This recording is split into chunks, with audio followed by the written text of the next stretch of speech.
നമസ്കാരം, എല്ലാവർക്കും ചലഞ്ചർ ആപ്പിലേക്ക് സ്വാഗതം. നമ്മൾ ഇന്നത്തെ ക്ലാസ്സിൽ നോക്കാൻ പോകുന്നത് കേരള മോട്ടോർ വെഹിക്കിൾ റൂൾസ് 1989 ആണ്. നമ്മൾ കഴിഞ്ഞ ക്ലാസ്സിൽ ഇതിനെ പറ്റി പഠിച്ചു. കേരള മോട്ടോർ വെഹിക്കിൾസ് റൂൾസിനെ പറ്റിയുള്ള കുറച്ച് ഡെഫിനിഷനും കാര്യങ്ങളും നമ്മൾ എന്ത് ചെയ്തു പണ്ട് പഠിച്ചിട്ടുണ്ട്. അതുപോലെ കഴിഞ്ഞ വീഡിയോയിൽ വേറെ എന്ത് ചെയ്തിട്ടുണ്ട്, നമ്മൾ മോട്ടോർ വെഹിക്കിൾ ആക്ട് 1988 പറ്റിയും പഠിച്ചിട്ടുണ്ട്. അപ്പോൾ ഈ പറയുന്ന സെക്ഷൻസ് ഒക്കെ വളരെ പ്രധാനപ്പെട്ടതാണ്. കാര്യം ഈ പറയുന്ന സെക്ഷൻസ് എന്ത് ചെയ്യാം, എക്സാമിന് ചോദിക്കാം. ബാക്കി വരുന്ന കുറെ ടോപ്പിക്കുകളുണ്ട്, അത് നമുക്ക് ലോജിക്ക് ഉപയോഗിച്ചൊക്കെ എഴുതാൻ പറ്റും. പക്ഷേ ഈ പറയുന്ന സെക്ഷൻ എന്താണ്, പഠിച്ചാൽ മാത്രമേ എഴുതാൻ പറ്റുള്ളൂ. ഈ പറയുന്ന section 19 Kerala motor vehicle rule പ്രകാരം സെക്ഷൻ 19 എന്താണെന്ന് ചോദിച്ചു കഴിഞ്ഞാൽ പഠിക്കാത്തൊരാൾക്ക് എന്ത് ചെയ്യാൻ പറ്റത്തില്ല, എഴുതാൻ പറ്റത്തില്ല. അപ്പൊ കൂടെ എന്ത് ചെയ്യുക, പഠിച്ചു വരിക. ഈ സെക്ഷൻസ് ഒക്കെ പഠിച്ചേ മതിയാകും. നിങ്ങൾ എന്താണ് പോലീസ് ജോലിക്ക് വേണ്ടി സ്വപ്നം കാണുന്ന ആൾക്കാരാണ്. ഓരോ റൂളും എന്താണ് ഇമ്പോർട്ടന്റ് ആണ്. ഈ പറഞ്ഞ റൂളുകളൊക്കെ എന്ത് ചെയ്ത് പറ്റും, നമുക്ക് പഠിച്ചേ മതിയാകും. അപ്പൊ നമുക്ക് എന്ത് ചെയ്യാം, ഈ വീഡിയോയിൽ എല്ലാം പഠിക്കാം. തുടങ്ങാം.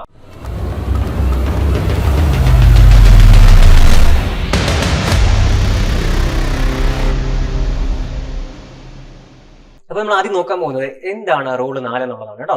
നോക്കാം. ഈ റൂള് ലൈസൻസിങ് അതോറിറ്റിയെ പറ്റി പ്രതിപാദിക്കും. നമുക്ക് ലൈസൻസ് ഒക്കെ തരുന്ന അതോറിറ്റികളുണ്ടല്ലോ, അതിനെ പറ്റിയാണ് ഇത് പറയുന്നത്. സെക്ഷൻ അല്ലെങ്കിൽ റൂൾ 4 പറയുന്നതിനെ പറ്റിയാണ് ഈ പറയുന്ന ലൈസൻസിങ് അതോറിറ്റിയെ പറ്റിയാണ്. ഒരു പ്രദേശത്തെ റീജിയണൽ ട്രാൻസ്പോർട്ട് ഓഫീസർ, നമുക്ക് കേട്ടിട്ടുണ്ടല്ലേ, റീജിയണൽ എന്ന് പറയുന്നത് എന്താണ്, RTO ആണല്ലേ, റീജിയണൽ ട്രാൻസ്പോർട്ട് ഓഫീസർ ആണ് എന്ത് ചെയ്യുന്നത്, ആ പ്രദേശത്തെ ലൈസൻസിങ് അതോറിറ്റി എന്ന് പറയുന്നത്. അപ്പൊ ചോദിക്കാൻ പറ്റിയ നല്ലൊരു ചോദ്യമാണ്.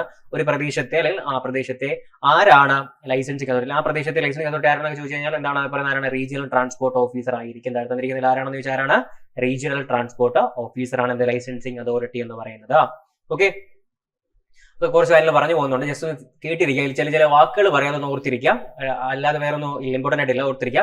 റീജിയണൽ ട്രാൻസ്പോർട്ട് ഓഫീസറിനോട് അനുബന്ധിച്ചുള്ള ജോയിന്റ്, ഈ പേര് ഓർത്തിരിക്കുക, എന്താണ് ജോയിന്റ് റീജിയണൽ ട്രാൻസ്പോർട്ട് ഓഫീസർ. എന്താണ് ഈ പറഞ്ഞ, നേരത്തെ നമ്മൾ പഠിച്ചു regional transport officer RTO പഠിച്ചല്ലേ, RTO. അതുപോലെ തന്നെ എന്താണ് ജോയിന്റ് റീജിയണൽ ട്രാൻസ്പോർട്ട് ഓഫീസർ ആയിരിക്കും ആ റീജിയണിലെ അഡീഷണൽ ലൈസൻസിങ് അതോറിറ്റി. അപ്പൊ ഇങ്ങനെയും ചോദ്യം ചോദിക്കാം, ഒരു പ്രദേശത്തെ അഡീഷണൽ ലൈസൻസിങ് അതോറിറ്റി ആരാണ്, അഡീഷണൽ ആരായിരിക്കും, ജോയിന്റ് റീജിയണൽ, ആരാണ്, ജോയിന്റ് റീജിയണൽ ട്രാൻസ്പോർട്ട് ഓഫീസർ ആയിരിക്കും. അതായത് നേരത്തെ പഠിച്ച വാക്കാണ് ഏതെന്ന് പറയുന്നത്, റീജിയണൽ ട്രാൻസ്പോർട്ട് ഓഫീസർ. അതിനോടനുബന്ധിച്ച് പ്രവർത്തിക്കുന്ന ജോയിന്റ് റീജിയണൽ ട്രാൻസ്പോർട്ട് ഓഫീസർ ആണെന്ന് പറയുന്നത് ആ പ്രദേശത്തെ അഡീഷണൽ ലൈസൻസിങ് അതോറിറ്റി. ഓക്കെ, പേര് ഓർത്തിരിക്കുന്നതാണ്, അഡീഷണൽ ലൈസൻസിങ് അതോറിറ്റി ആരായിരിക്കും, ജോയിന്റ് റീജിയണൽ ട്രാൻസ്പോർട്ട് ഓഫീസർ ആയിരിക്കും.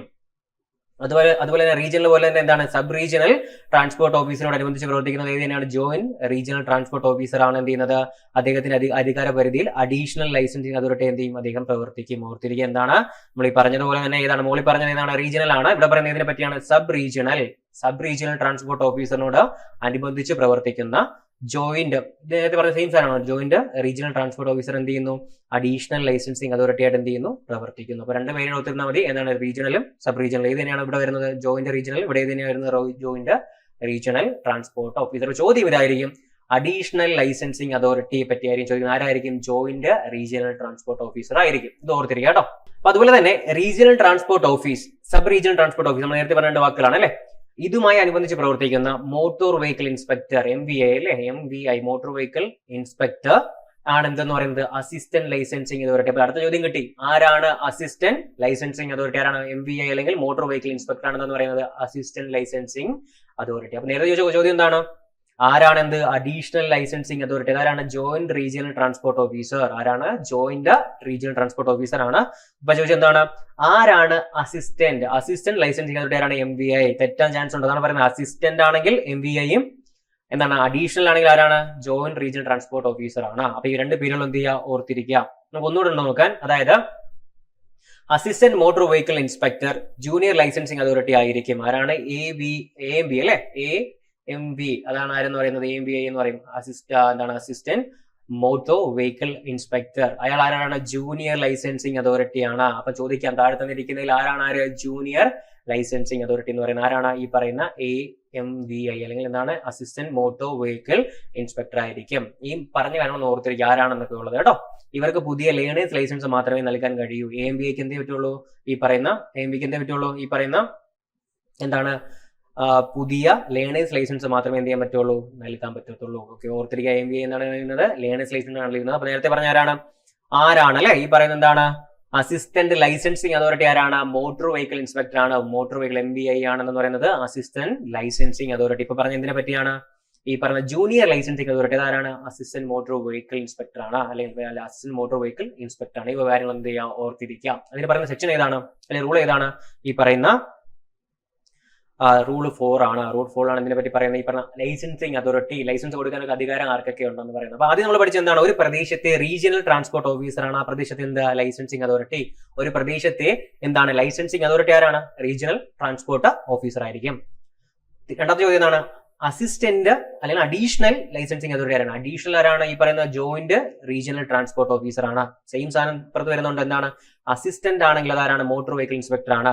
അങ്ങനെയുള്ള ജൂനിയർ ആരാണ്? ഈ പറയുന്ന അസിസ്റ്റന്റ് മോട്ടോർ വെഹിക്കിൾ ഇൻസ്പെക്ടർ ആണ്. ഈ പേരുകളൊക്കെ ഒന്ന് ഓർത്തിരിക്കുക കേട്ടോ. നിങ്ങൾക്ക് ഇവരെയൊക്കെ നിങ്ങൾ പല സ്ഥലത്തായിട്ട് കണ്ടിട്ടുണ്ട്. നിങ്ങൾക്ക് ഈ പേരിൽ അറിയാത്ത ഡൗട്ട് മാത്രമേ വരത്തുള്ളൂ. എന്ത് ചെയ്യുക, ഓർത്തിരിക്കുക.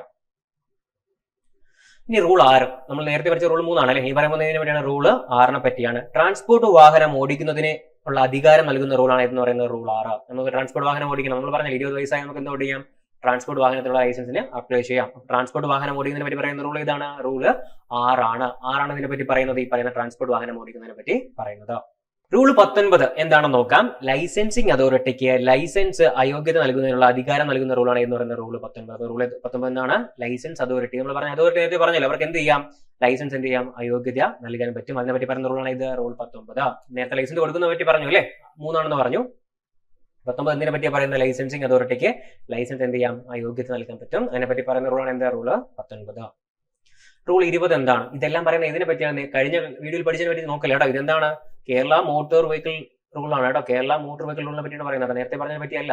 ഇത് നേരത്തെ പറയുന്നതാണ് കഴിഞ്ഞ ക്ലാസ്സിൽ പഠിച്ച എന്താണ്? മോട്ടോർ വെഹിക്കിൾ ആക്ട് ആണ്. അതേതാണ്? 1988. ഇതേതാണ്? 1989 ആണ്. രണ്ടാണ്. രണ്ടിലും സെക്ഷൻസ് എന്താണ്? പ്രത്യേകമാണ്. അപ്പൊ ചോദ്യം വരുമ്പോൾ എടുത്ത് ചോദിച്ചിരിക്കും, മോട്ടോർ വെഹിക്കിൾ ആക്ട് ആണോ കേരള മോട്ടോർ വെഹിക്കിൾ റൂൾസ് ആണോ?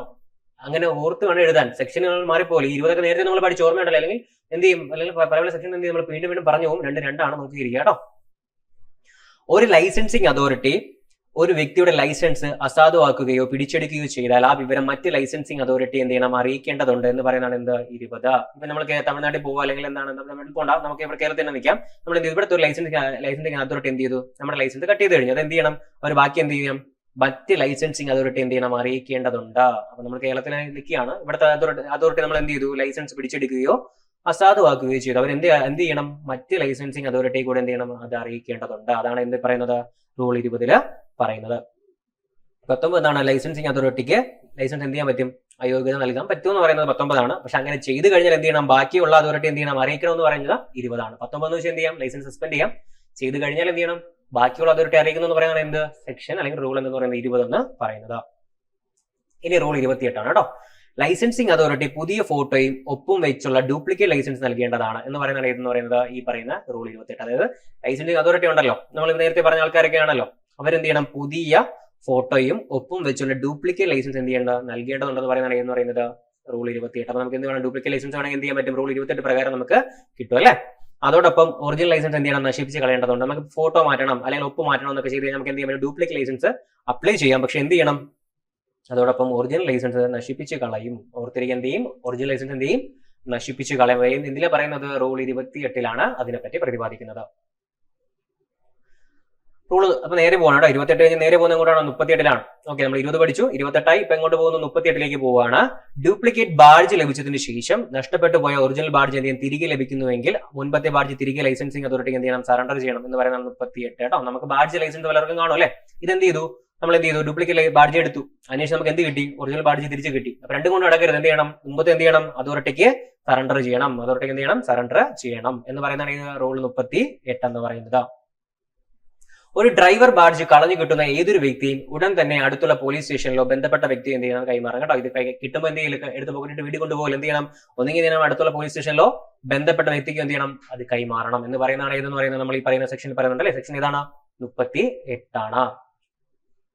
റൂൾ 40 എന്താണ്? അപ്പൊ നമ്മൾ പെട്ടെന്ന് പോകണം. 28 38 40 കേട്ടോ. റൂൾ എന്താണ്? 40 3 മാസത്തിലധികം കാലദൈർഘ്യത്തിൽ താമസ സ്ഥലം മാറിപ്പോകുന്ന ഒരു വ്യക്തിയുടെ പുതിയ താമസ സ്ഥലത്തിന്റെ അഡ്രസ് എന്ത് ചെയ്യണം? ബന്ധപ്പെട്ട ലൈസൻസിങ് അതോറിറ്റിക്ക് അല്ലെങ്കിൽ അതോറിറ്റി എന്ത് ചെയ്യണം? ലൈസൻസിൽ മാറ്റി നൽകണം. അപ്പൊ നിങ്ങൾ ഓർത്തിരിക്കുക, ഞാനിപ്പോ കേരളത്തിലാണ് ജീവിക്കുന്നത് അല്ലെ. ഞാൻ എന്ത് ചെയ്യാണ്? 3 മാസത്തിൽ കൂടുതലായിട്ട് എവിടെയും താമസിക്കാൻ പോവാണ്. എത്രയാണ്? 3 മാസത്തിലധികം കാലദൈർഘ്യത്തിൽ താമസം മാറ്റി പോവാണ്. തമിഴ്നാട്ടിൽ പോവാണെന്ന് വിചാരിക്കാം, പോവാണ്. അങ്ങനെ പോയി കഴിഞ്ഞാൽ പുതിയ താമസ സ്ഥലത്തിന്റെ അഡ്രസ് എന്ത് ചെയ്യണം? ബന്ധപ്പെട്ട ലൈസൻസിങ് അതോറിറ്റിക്ക് അതോറിറ്റി എന്തെങ്കിലും ലൈസൻസിൽ മാറ്റി നൽകണം. എന്റെ ലൈസൻസിൽ തമിഴ്നാട്ടിൽ പോകണമെങ്കിൽ എന്ത് ചെയ്യണം? അവരുടെ ലൈസൻസിൽ എന്ത് പറഞ്ഞാൽ കേരള മാറ്റി അവരുടെ സ്ഥലം എന്ത് ചെയ്യും? മാറ്റി നൽകും അല്ലെ. ഓർത്തിരിക്കുക, ഏതാണ്ട് 3 മാസത്തിലധികമാണെങ്കിൽ എന്ത് ചെയ്യും? താമസസ്ഥലം മാറ്റി പോകുന്ന ഒരു വ്യക്തിയുടെ പുതിയ താമസസ്ഥലത്ത് എന്ത് ചെയ്യും? അഡ്രസ് എന്ത് ചെയ്യും? ബന്ധപ്പെട്ട ലൈസൻസിംഗ് അതോറിറ്റി എന്ത് ചെയ്യും? ലൈസൻസിൽ മാറ്റി നൽകുന്നതാണ്. കേരളത്തിനകത്ത് മാറിപ്പോകണമെങ്കിൽ നമുക്ക് എന്ത് ചെയ്യാം? മാറ്റാം അല്ലേ? ഓക്കെ. റൂള് 41 എന്താണെന്ന് നോക്കാം. ഒരു ട്രാൻസ്പോർട്ട് വാഹനത്തിന്റെ ഡ്രൈവർ, നമുക്കറിയാലോ, നമ്മൾ ഒരുപാട് കാണാം KSRTC അങ്ങനെ എന്താണ് ട്രാൻസ്പോർട്ട് വാഹനത്തിന്റെ ഡ്രൈവർ എന്ത് ചെയ്യണം? ട്രാൻസ്പോർട്ട് കമ്മീഷണർ നിർദ്ദേശിച്ചിട്ടുള്ള തരത്തിൽ വൃത്തിയായി യൂണിഫോം ധരിക്കേണ്ടതാണ്. അപ്പൊ തോന്നും പോലെ എന്ത് ചെയ്യാൻ പാടില്ല? യൂണിഫോം ധരിക്കാൻ പാടില്ല. അപ്പൊ നിങ്ങൾക്ക് ട്രാൻസ്പോർട്ട് വാഹനത്തിൽ പോവാണ് കേട്ടോ, അയാളെ യൂണിഫോം തോന്നും പോലെയാണ് ധരിച്ചു പോകുന്നത്, എന്ത് പറയാ? ട്രാൻസ്പോർട്ട് വാഹനത്തിന്റെ ഡ്രൈവർ എന്ത് ചെയ്യണം? എപ്പോഴും ട്രാൻസ്പോർട്ട് കമ്മീഷണർ നിർദ്ദേശിച്ചുള്ള തരത്തിൽ വൃത്തിയായി വസ്ത്രം ധരിക്കണം. തോന്നും പോലെ എന്ത് ചെയ്യാൻ പാടില്ല? വസ്ത്രം ധരിക്കാൻ പാടില്ല. റൂൾ ഏതാണ്? 41. റൂള് 41. നിങ്ങൾ പോലീസുകാരാകാൻ പോകുന്ന ആൾക്കാരാണ് അല്ലെ, നിങ്ങൾ എന്ത് ചെയ്യണം? ഇത് അറിഞ്ഞിരിക്കണം. ഓക്കെ. 44. റൂൾ 44 എന്താണ്? കാവൽക്കാരനില്ലാത്ത ലെവൽ ക്രോസിൽ എത്തുമ്പോൾ മോട്ടോർ വാഹനത്തിന്റെ ഡ്രൈവർ എന്ത് ചെയ്യണം? വാഹനത്തിൽ നിന്ന് ഇറങ്ങി ഇരുവശങ്ങളിൽ നിന്നും ട്രെയിൻ വരുന്നുണ്ടോ എന്ന് പരിശോധിച്ച ശേഷം എന്ത് ചെയ്യണം? മുന്നോട്ട് പോകണം. അപ്പൊ ഇതിനെപ്പറ്റി പറയുന്നതാണ് ഇത് റൂൾ 44. അതായത് നിങ്ങൾ പോവാണ്, ട്രെയിനിൽ പോവാണ്, ട്രെയിനുള്ളതിൽ എന്താണ് ഒരു ലെവൽ ക്രോസിന്റെ അടുത്ത് പോവാണ്, അവിടെ എന്തില്ല? ഈ പറയുന്ന കാവൽക്കാരനില്ല. അങ്ങനെ വരുന്ന സ്ഥലത്ത് എന്ത് ചെയ്യണം? നിങ്ങൾ വണ്ടി നിർത്തി, വണ്ടിയിൽ നിന്ന് ഇറങ്ങി ഇരുവശത്തൊക്കെ എന്തൊക്കെ ട്രെയിൻ വരുന്നുണ്ടോ നോക്കിയിട്ട് മാത്രം എന്ത് ചെയ്യണം? മുന്നോട്ട് പോകണം എന്ന് പറയുന്ന റൂൾ ഇതാണ് റൂള് 44. ഇപ്പൊ എന്താണ് 45? കാവൽക്കാരനുള്ള ഒരു ലെവൽ ക്രോസിൽ എത്തി കേട്ടോ. നേരത്തെ പറഞ്ഞ എന്താണ്? കാവൽക്കാരനില്ല. ഇപ്പൊ എന്തുണ്ട്? അവിടെ ഒരു കാവൽക്കാരനുണ്ട്. അങ്ങനെ എത്തുമ്പോൾ നിങ്ങൾ എന്തൊക്കെ ചെയ്യണം? ഒന്ന്, ഡ്രൈവർ വാഹന വേഗത കുറയ്ക്കണം, സ്പീഡ് കുറയ്ക്കണം, നേരെ ഇടിച്ച് കയറി പോകരുത് കേട്ടോ. രണ്ടാമത്തെ എന്താണ്? റെയിൽവേ ഗേറ്റ് വാഹന ഗതാഗതത്തിനായി തുറന്നിട്ടുണ്ടോ എന്ന് ഉറപ്പുവരുത്തണം. ഗേറ്റ് എന്താണ്? താഴ്ന്നു കിടക്കുകയാണോ അതിൽ ഉയർത്തിയിട്ടുണ്ടോ എന്ന് നമ്മൾ ഉറപ്പുവരുത്തണം. ഗേറ്റ് തുറന്നിരുന്നാലും രണ്ട് വശങ്ങളിൽ നിന്നും ട്രെയിൻ വരുന്നില്ല എന്ത് ചെയ്യണം? ഉറപ്പുവരുത്തണം. ഗേറ്റ് തുറന്ന് ചില സമയത്ത് എന്ത് ചെയ്യാം? അശ്രദ്ധകാരം എന്ത് ചെയ്യാം? ഗേറ്റ് ഒക്കെ തുറന്നിരിക്കാം കേട്ടോ. നമ്മൾ എന്ത് ചെയ്യില്ല? മനുഷ്യനെ വിശ്വസിച്ച് എന്ത് ചെയ്യില്ല? എല്ലാ കാര്യം ചെയ്യില്ല. ഗേറ്റ് ഓപ്പറേറ്റ് ചെയ്യുന്നത് മനുഷ്യൻ തന്നെയല്ലേ. അയാൾ എന്ത് ചെയ്താൽ ഗേറ്റ് തുറന്ന് വെച്ചിരുന്ന അയാൾ എന്ത് ചെയ്യില്ല? നമ്മൾ ഒരിക്കലും നേരെ എന്ന് കയറിക്കില്ല. എന്തായാലും ലെവൽ ക്രോസ് ആണ്, എന്താണ് അവിടെ ഉണ്ട്? കാവൽക്കാരനുണ്ട്. അയാളെ വിശ്വസിച്ച് എന്ത് ചെയ്യില്ല? സ്വന്തം ജീവൻ എന്ത് ചെയ്യില്ല? പണയം വെക്കരുത്. എന്ത് ചെയ്യണം? നമ്മൾ ആ മനുഷ്യരാണല്ലേ, നമ്മൾ എന്ത് ചെയ്യാം?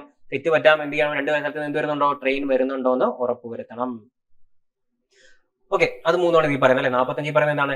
കാവൽക്കാരനുണ്ട്. 44 എന്താണ്? കാവൽക്കാരൻ ഇല്ല. അത്രയും ഓർത്തിരിക്കാം.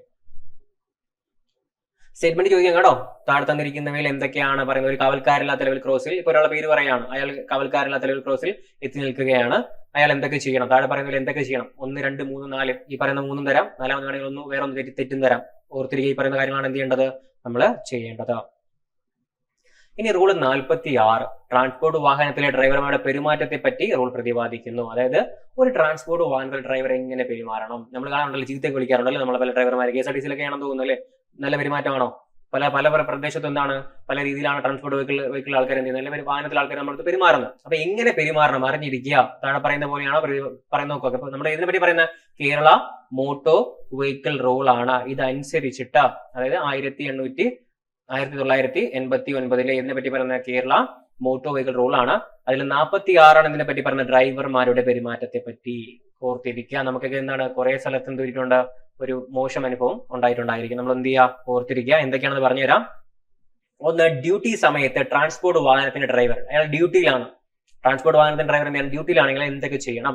ഇത് കാണാൻ പഠിച്ചു പോകണം. നിങ്ങൾ മനസ്സിലാക്കിയിരിക്കുക കേട്ടോ. ഈ പറയുന്ന ടോപ്പിക്ക് എന്നത് മനസ്സിലാക്കിയിരിക്കുക.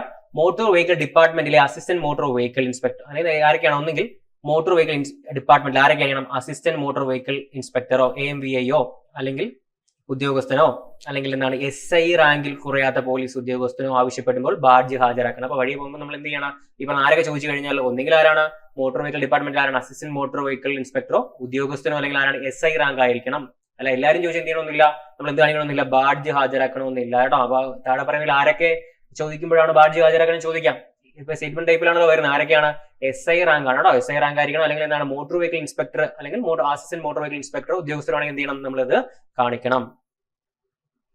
അതുപോലെ ബാഡ്ജ് മറ്റേതെങ്കിലും വ്യക്തിക്ക് കടം കൊടുക്കുകയോ കൈമാറുകയോ ചെയ്യരുത്. നമുക്കറിയാം ഈ പറയുന്നത് എന്താണ്? നമ്മുടെ ലൈസൻസ് ആർക്കും കൊടുക്കാൻ പാടില്ല. എന്തും കൊടുക്കാൻ പാടില്ല? ബാഡ്ജും വേറൊരാൾക്ക് കൊടുക്കാൻ പാടില്ല. അങ്ങനെ കൊടുത്തു കഴിഞ്ഞാൽ അപ്പോൾ തന്നെ കിട്ടും. എന്ത് കിട്ടും? ശിക്ഷ കിട്ടും അല്ലെ? അടുത്തതുപോലെ രക്തത്തിൽ ആൽക്കഹോളിന്റെ അംശമുള്ളപ്പോൾ വാഹനം ഓടിക്കാൻ പാടില്ല. അത് കേരളത്തിൽ പ്രാബല്യമാവുന്നുള്ളത് സംശയമാണ് അല്ലെ? കേരളത്തിൽ എന്താണ്? രക്തത്തില് ആൽക്കഹോളിന്റെ അംശമുള്ളപ്പോൾ എന്ത് ചെയ്യാൻ പാടില്ല? വാഹനം ഓടിക്കാൻ പാടില്ല. എന്ന് ഏത് റൂളാ പറയുന്നത്? റൂള് 46. അപ്പം കാണുമ്പോൾ പറഞ്ഞ് മനസ്സിലാക്കുക കേട്ടോ. അടിയിട്ടില്ലെങ്കിൽ നമുക്ക് അടുത്ത വീഡിയോയിൽ കാണാം. ഏതെങ്കിലും ഡ്രഗിന്റെ സ്വാധീനത്തിൽ നിൽക്കുമ്പോൾ പൊതുനിരത്തിൽ എന്ത് ചെയ്യാൻ പാടില്ല? വാഹനം ഓടിക്കാൻ പാടില്ല. മദ്യപിക്കുക എന്നല്ല, നമ്മൾ മെഡിസിൻ ഒക്കെ എടുക്കാറുണ്ട് അല്ലെ? മെഡിസിൻ എടുക്കുന്ന എന്തോ ശരീരത്തിൽ ഡ്രഗ് വരും. ആ സമയത്ത് നമ്മൾ എന്ത് ചെയ്യാൻ പാടില്ല? പൊതുനിരത്തിൽ വാഹനം ഓടിക്കാൻ പാടില്ല. നമുക്കറിയാം ഇന്ത്യയിൽ കൊറോണ വന്ന് മരിച്ചേക്കാൾ ആൾക്കാരാണ് ഒരു വർഷത്തിൽ എന്ത് മരിക്കുന്നത്? ആക്സിഡന്റ് വന്ന് മരിക്കുന്നത് അല്ലേ? അപ്പൊ നമ്മൾ എന്ത് ചെയ്യുക? ഈ പറയുന്ന കാര്യങ്ങൾ ശ്രദ്ധിക്കുക. റൂൾ ഇതിലാണ് പറയുന്നത്, നമ്മൾ ഒന്നുകൂടെ പറഞ്ഞു പോവാണ്. ഇതിലാണ് പറയുന്നത് റൂള് 46 ഈ പറഞ്ഞ ഡ്രൈവർമാരുടെ പെരുമാറ്റത്തെ പറ്റി പറയുന്നത്. രണ്ടാമത്തെ കാര്യം, പബ്ലിക് സർവീസ് വാഹനങ്ങളുടെ ഡ്രൈവർ ഡ്യൂട്ടി ജോലി സമയത്ത് എങ്ങനെയാണ് പെരുമാറേണ്ടതാണ് കേട്ടോ. നമ്മൾ നേരത്തെ പറഞ്ഞ ട്രാൻസ്പോർട്ട് വാഹനമാണ്. ഇപ്പൊ ഇതിനെ പറ്റി പറയുന്നു പബ്ലിക് സർവീസ് വാഹനം. നോക്കാവുന്ന ഡ്രൈവർ തന്റെ കടമകൾ കണക്കിലെടുത്ത് സാധിക്കുന്നിടത്തോളം ആക്റ്റിലെയും നിയമങ്ങളെയും വ്യവസ്ഥകളെയും പാലിക്കണം. പറ്റുന്നിടത്തോളം എന്ത് ചെയ്യണം? എല്ലാ ആക്ടും പാലിച്ച് നിയമങ്ങളും പാലിച്ചുകൊണ്ട് എന്ത് ചെയ്യണം? വണ്ടി ഓടിക്കാൻ ഉത്തരവാദിത്തോടെ എന്ത് ചെയ്യണം?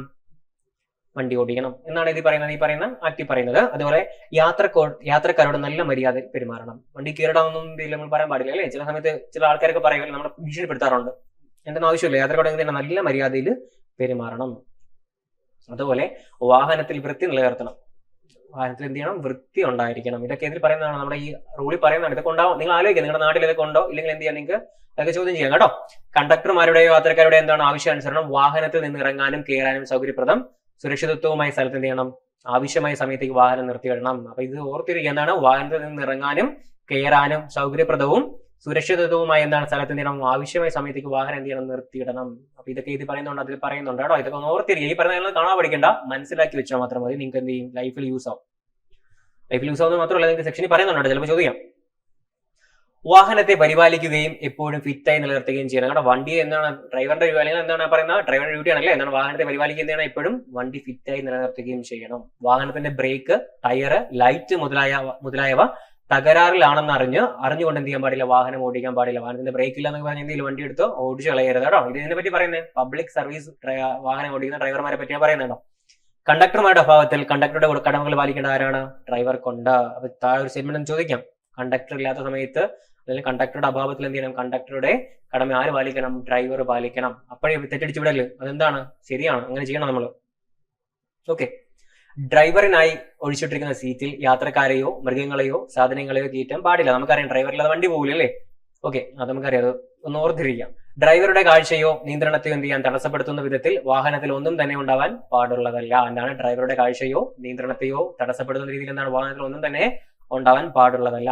അതുപോലെ യാത്രക്കാരുടെ ശ്രദ്ധ ആകർഷിക്കുവാൻ എന്ത് ചെയ്യില്ല? ഉച്ചത്തിൽ കിടന്ന് വിളിക്കരുത് കേട്ടോ. പബ്ലിക് സർവീസ് വാഹനത്തിൽ എന്ത് ചെയ്യലോ? ഉച്ചത്തിൽ കിടന്ന് വിളിക്കലോ നമ്മൾ കേട്ടിട്ടുണ്ടല്ലോ. കൂടുതൽ നമ്മൾ കാണുന്നത് എവിടെയാണ്? ഈ പറയുന്ന KSRTC ആയിരിക്കില്ല അല്ലെ, പ്രൈവറ്റ് ആയിരിക്കും കാണുന്നത്. എന്താണ്? യാത്രക്കാരുടെ ശ്രദ്ധ ആകർഷിക്കാൻ എന്ത് ചെയ്യില്ല? ഉച്ചത്തിൽ കിടന്ന് വിളിക്കരുത്. അങ്ങനെയൊന്നും ചെയ്യാൻ പാടില്ല. ഓക്കെ. അതുപോലെ പാൻ ചുവച്ചുകൊണ്ട് സിഗരറ്റ് വലിച്ചുകൊണ്ടോ മറ്റ് ലഹരി പദാർത്ഥങ്ങൾ ഉപയോഗിച്ചുകൊണ്ടോ വാഹനം ഓടിക്കരുത്. ഓക്കെ, ഇങ്ങനെയൊന്നും ചെയ്യാൻ പാടില്ല എന്നാണ് ഇതിൽ പറയുന്നത്. സിഗരറ്റ് വലിച്ചുകൊണ്ടോ പാൻ ചവച്ചുകൊണ്ടോ മറ്റ് ലഹരി പദാർത്ഥങ്ങൾ ഉപയോഗിച്ചുകൊണ്ട് എന്തെങ്കിലും വാഹനങ്ങൾ ഓടിക്കരുത്. പാരിതോഷികം ആവശ്യപ്പെടരുത് കേട്ടോ. നമ്മളിപ്പോ പറയുന്ന നമ്മൾ ഒരു സ്ഥലത്ത് യാത്ര ഇരിക്കാൻ അവിടെ നമ്മൾ എന്ത് കൊടുക്കുന്നു? പൈസ കൊടുക്കുന്നുണ്ട്. അതിനപ്പുറത്തേക്ക് എന്ത് ചെയ്യില്ല? ടിപ്പോ പാരിതോഷികോ എന്ത് ചെയ്യില്ല? ഡ്രൈവർമാർ ചോദിക്കരുത്. ഇവിടെ ഇതിനെ പറ്റി പറയുന്നത്, ഇത് എന്തിനെ പറ്റി? പബ്ലിക് സർവീസ് വാഹനത്തെ പറ്റിയാണ് പറയുന്നത്, ട്രാൻസ്പോർട്ടിനെ പറ്റിയല്ല പറയുന്നത്. പബ്ലിക് സർവീസ് വാഹനത്തെ പറ്റിയാണ് പറയുന്നത്. ഓർത്തിരിക്കുക. വ്യക്തികൾ മറ്റു വാഹനത്തിൽ കയറുന്നതിലോ കയറാൻ തയ്യാറെടുക്കുന്നതിലോ എന്ത് ചെയ്യില്ല? ഇടപെടരുത്. വേറെ ബസ് കയറി പോകുമ്പോൾ പിടിച്ചു വലിച്ച് ഇവിടെ കയറ്റരുത്. അതൊക്കെ ഇവിടെ പറയുന്നുണ്ട്, ഈ പറയുന്ന റൂളിൽ പറയുന്നുണ്ട്. ഇതൊക്കെ നിങ്ങൾ മനസ്സിലാക്കി വെച്ചിരുന്നത് നിങ്ങൾക്ക് അറിയാം.